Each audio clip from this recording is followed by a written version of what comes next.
Եկեք մի շատ կարևոր և լուրջ թեմա քննարկենք։ Ես միշտ ասում եմ դեմ եմ, մի բաժանվեք, ամեն գործիք օգտագործեք, որ պահպանեք ձեր ընտանիքը, բայց բոլորս էլ գիտենք, որ գոյություն ունեն ընտանիքներ,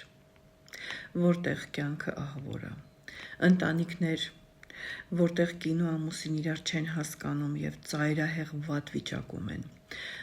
որտեղ երեխաները մեծանում են ահավոր պայմաններում և այդ երեխաները կյանքում տեսել են այն ամենավատ բաները, որ չպիտի մարդ տեսնի երբեք,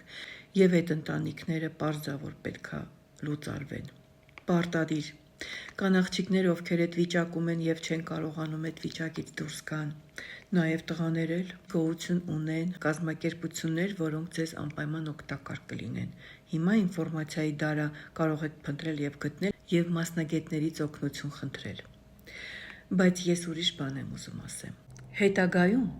դուք կարող եք ձեզ համար ստեղծել ձեր աշխարհը լավ։ Հետագայում դուք կարող եք շփվել այն մարդկանց հետ, ում մասին երազել եք, բայց ձեր վրա աշխատելով։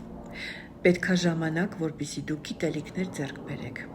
Ձեր վրա աշխատեք, ձեր վախերը և կասկածները ձեր միջից հանեք։ Կան մարդիկ, ովքեր քեզ բարեկամ չեն, բայց այնքան ջերմություն են տալիս, որ դու հասկանում ես, որ դու կարող ես քեզ շրջապատել նման մարդկանցով, բայց իրանց տալով հենց այդ հավատարմությունը, հենց այդ մաքրությունը և սերը, դու